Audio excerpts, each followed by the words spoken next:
Good evening, class. Thank you for joining our class today. Every day we are learning, we submerge ourselves in literature, in the Talmud, in the Gemara, in the Kabbalah, in the Midrashi, in the Mishnah, and try to connect with the Kadosh Baruch Hu, with the Ebishta. The Ebishta, the creator of the universe, the controller of the universe, the supernal legislator, the supernal judge. So we also want to thank him very much for giving us yet another opportunity to do these studies. With learning is very important. Learning is food to the body. Learning is also food to the soul. Learning is also food to the mind. So through learning, a person can liberate himself or herself. Without wasting much of your time today, we are going to look at soccer. Soccer in the Talmud. Many people are shocked to say, in the Talmud? Yeah, soccer in the Talmud. What lessons can we learn from soccer? The soccer ball is like the universe. The universe is like a ball. And soccer ball is like a universe. So what is the relationship? Why is soccer ball like the universe? And why is the universe round like a soccer ball? So we're going to learn from soccer today. So in this context, I just want to reiterate that in soccer, the intention of the game is to propel the ball, to send a thunderous volley into the back of the net. Thunderous volley into the back of the net. And for you to do that, there's a barricade, of enemies, of adversaries, to stop you from doing that. And at the gates, at the two, those poles, there's a person called the goalkeeper. He doesn't sleep, he's there. But for you to win is to put the ball past him into the back of the net. And you must also understand that in soccer, the opposing team tries to prevent you,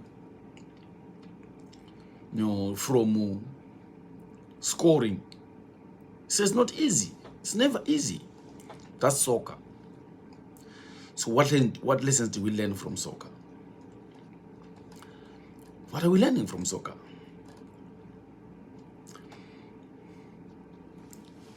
I like soccer very much. I like soccer so much because I was once a teacher in Zimbabwe at Mtn High School. So we used to have our own team versus, the students. So teachers versus students. So those guys, Mr. Mnyonga was our coach. Mr. Mnyonga Nyonget. And Mr. Chaitwa, Mr. Wafa, Mr. Mugwira, Eddie Mugwira, and myself, they made me the goalkeeper. Although I was a star when I was inside, I had a prolific header. And I take Coco. So when I was at no, because you are the best, so because I could play using both legs. I was also a very good keeper, so they said you should be a goalkeeper, which I was that day. So I like soccer, but unfortunately that day when we were playing against the students, a thunderous volley was sent past me into the back of the net. And Mr. Mnyonga was not happy. Mr. Mnyonga said, Sam Makambo, have you ever been a keeper since you were born? He was not happy, but it happens. That's soccer. That's what we are talking about. So the Talmud, especially the Talmud, Yerushalayim Avodah Zarah, chapter 3, verse 1, tells us that one day an eagle took Alexander the Great into the heavens. From there, the world looked like a ball. From Alexander the Great's perception, Alexander saw the world like a ball. So similarly, the Zohar comments, the entire world revolves in a circle like a ball. So why is the universe, the entire world, like a ball, like a soccer ball? You see? So like I've said, in soccer, the presence of the opposing team causes a player to run and to jump, not to be content with the slow moves. So the player must always be very active, textile. And also the game is won through the efforts of the feet, symbolic of deed and action rather than head. So certainly the game must be played with thought. Nevertheless, the most important aspect in deed and action. Similarly, in our service, in our lives, there are parallel concepts to what happens to soccer. So the remarks are not intended to take a person away from his studies. So the issue here is for a student to always know that, for a scholar, for a person who goes to church, a religious person must also understand that in this universe, each and every person was given his or a ball. The one that is played at the World Cup is just one ball, played by 22 people, 11 from each team. But this universe, everyone is given, every person has his own ball. What is important is to take that ball into the back of the net. So you need to move it towards the goal. Get it through the doorway. Outmaneuver those big guys with the boots. We in Zimu used to have this guy, our commentator, Charles Mabiko, say, booted away by the long boot of Mishek Marimo to Max Makanza again and again, to Maronga Nyangela the bomber. You see. So you want to outmaneuver these guys. But these guys from the opponent are trying to stop you from doing that. So you need to be quick. Use your feet. So it sounds familiar with life, eh? It sounds very familiar with life. So for everything that one sees or hears about, told the Baal Shem Tov, one should derive a lesson. So what lessons are we deriving from soccer? There are rules in soccer. We hear people saying, no, God is no longer worried about the commandments. God is not worried about the laws. No, it's nothing like that. The game is laws. The game is rules and regulations. That's why it's called soccer. It's played using your feet. If you touch the ball, you see it, you'll be punished. So those are the rules of soccer. If soccer is rules, what about the universe? What about God? Doesn't give us rules? And like I've said, the objective of soccer is to move a ball into the back of the net. It seems fairly easy.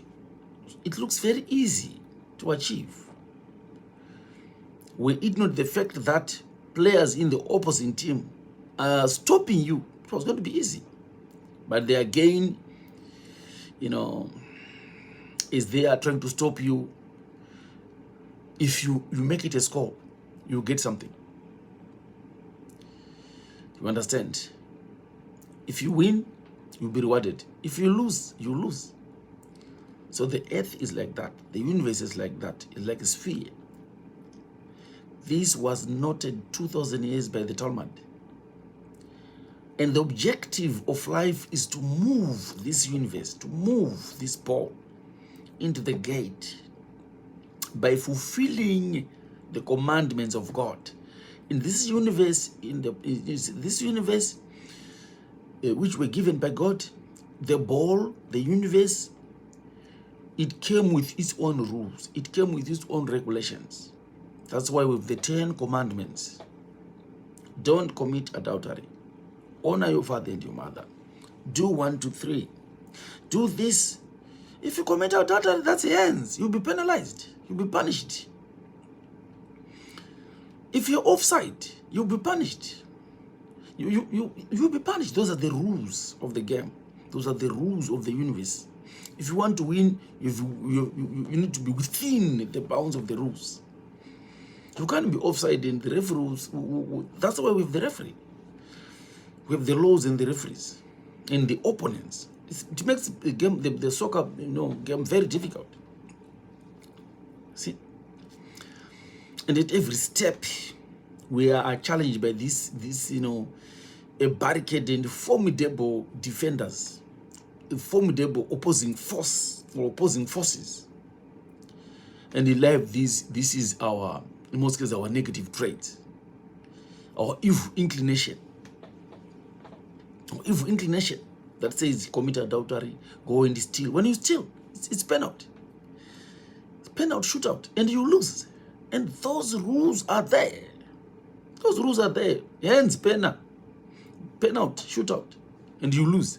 That's why you find sometimes, the whole world, in the whole world, soccer players, like the Olympic ones, they are rewarded highly. Because if you reach that level, because for you to be at that level, you need to be skillful, dexterous, very skillful, very speedy, very understanding, very knowledgeable. The legs of Ronaldinho, the legs of Anakaka. You see, you need to be very disciplined. You need to smile like Ronaldinho. You smile in the world.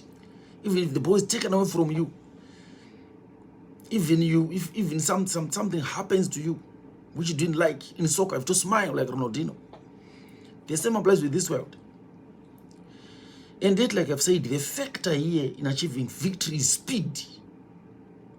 The most skillful player, I'll tell you something, is very ineffective if his movements are slow, if his movements are plodding. So similarly, a person's life must be animated with clarity and joy, which I can call Ronaldinho and joy. In soccer, in this universe, with your ball.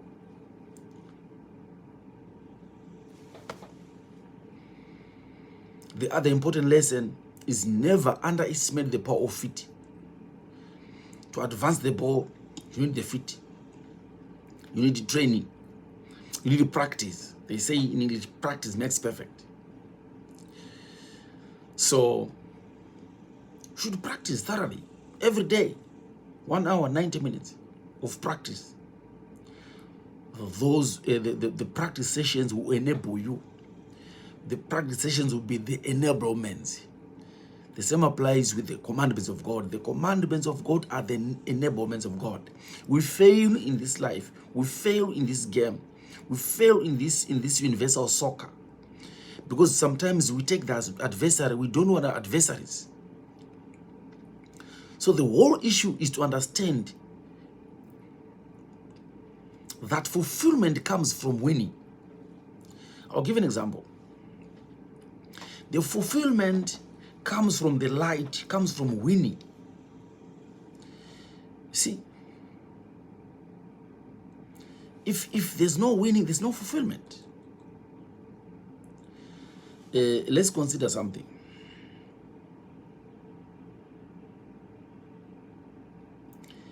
In my previous examples, consider that you are a soccer player and your goal is to win the game.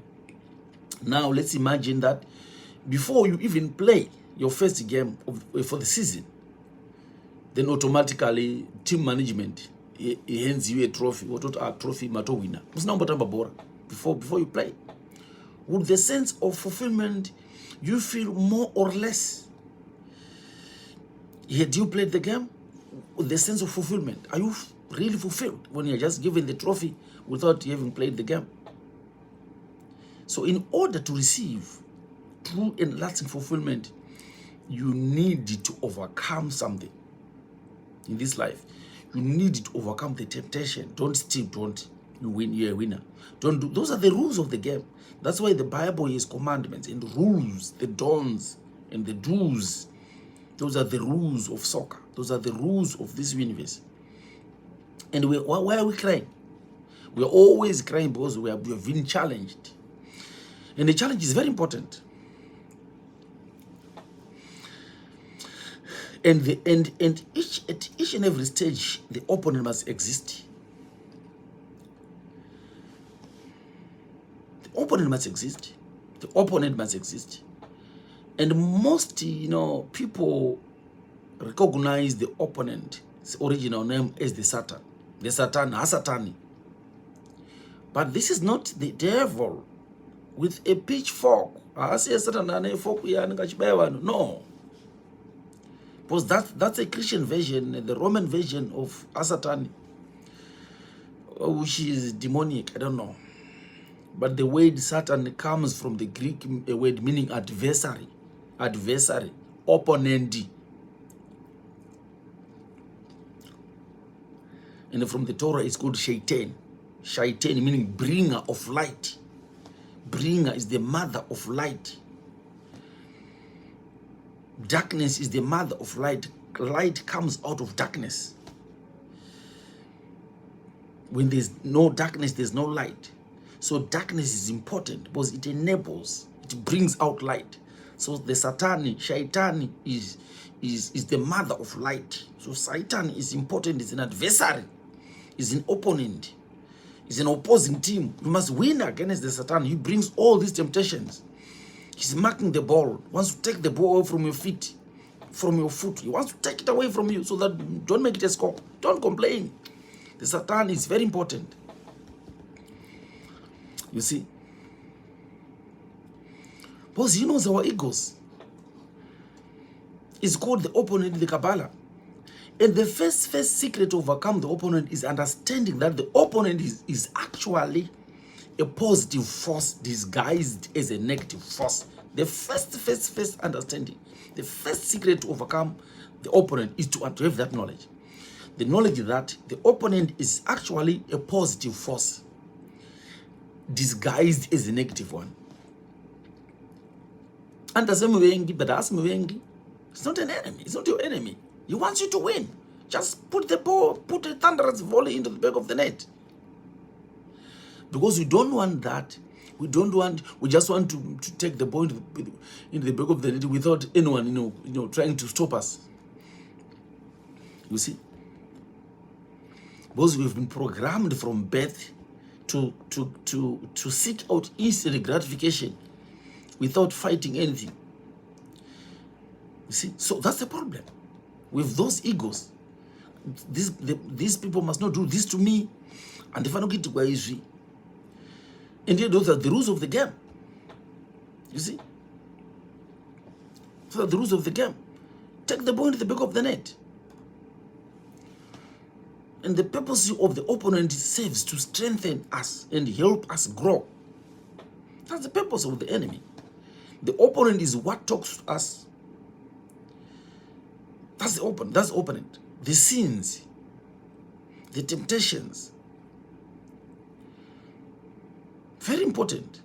And we must fight, we must win, we must make the ball, take the ball into the back of the net. And one thing you must understand is the enemy, the opponent, if you understand that the opponent is not there to kill us in 90 minutes. Why 90 minutes? Why 90 minutes in soccer? They say life begins at 40. They say the midlife crisis is 45. Life is 90 minutes with some extra 3 minutes or 4. So it's equivalent from the midrash. 90 minutes means 90 years. You are on this universe 90 years. You played from 1 year to 45 years. You achieved nothing. 45 years, you change the gates. You shift, you change the gates. You've been facing this, now you're facing this. You're facing the other direction. 45 minutes, 90 minutes, 90 years. Still 0-0. Or some very powerful teams. Through skills, through practice. So the Creator wants us to win. He gave us this ball called the universe. We must take that ball into the back of the net. We must win. We only have 45 minutes first half. 45 minutes. Some of us have eaten already 45 minutes. Because I'm now 51. Some of us have so many scores. How do we see someone is got a farm, someone has got a good family, someone has got, is rich? Those are some of the signs that people are winning. But of all those things, the most important is, according to God, is how many people have you converted to God? How many people have you influenced positively? That's why we're in this universe. How many people have you cancelled? How many people have you shown direction of God? How many people have you taught the word of God?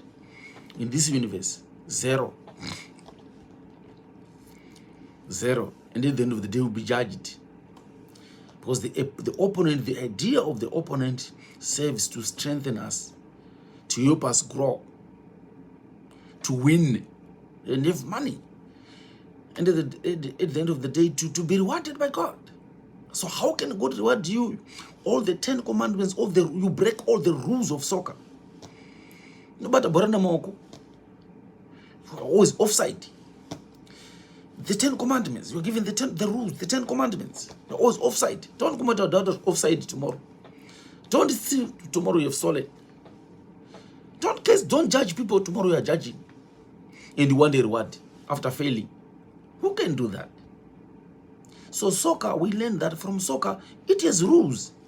And remember, one thing about that is all the people, your relatives, your friends, they're watching while he's sitting in the terraces. They're watching you. Those are angels watching you in the terraces. Everyone, even if you don't see it, it's happening. The whole universe is watching you. You see, what are you doing?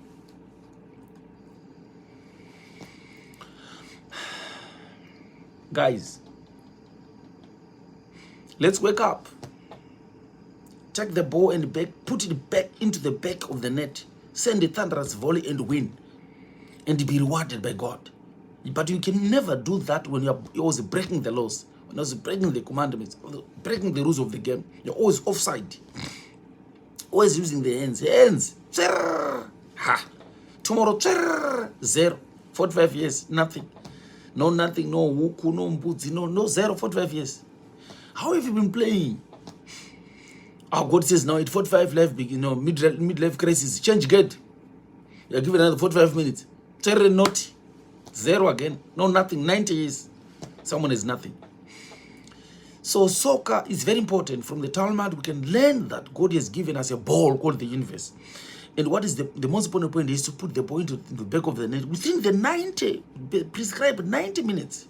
Just 90 minutes. And the goalkeeper is there. The goalkeeper won't sleep. To stop you from getting that ball into the back of the net, he will never sleep for those 90 minutes. So every day the Satan is there to stop you from scoring. He's there for 90 minutes until you depart this universe. If you are still playing soccer, if the game is still on, the Satan is at the gate. But can you put the ball into the back of the net? Don't say because they are marking me, they want to take the ball. That's the duty of the opponent. That's the duty of the other team. To take away the ball from you. Don't complain. So we see now the adversary, the Satan. That's the Satan's duty. To stop you from scoring. Why are you complaining? Why are you complaining? So that's our presentation today. I like so much, and it touches the roots of life. It teaches us. We like soccer. We like soccer. But what lessons are we getting from soccer? What lessons are we getting from soccer? We have rules. Use your feet. You need to be skillful. You need dexterity. You need speed. If you are skillful but without speed, nothing will happen. You need to smile. There is no way of smiling. Smile. In the face of your that's why David Amalek says in the Bible, God gave me a table before my adversaries. But before my adversaries. So thank you so much for coming to this very important and powerful presentation on soccer and how soccer relates to the universe. The soccer ball, the universe like a ball, is round like a ball. What lessons do we learn? That soccer at the World Cup is different. The universe is a soccer ball, and we are given that ball. Each and every person was given that ball by God. You have it in your life. How many scores have you met in the back of the net? Some of us, we are found with zero. We I don't know. All these laws we didn't follow. All the regulations, all the rules of soccer. And I tell you, without those rules, without the 10 commandments of the Bible, the 10 commandments are the rules of the game.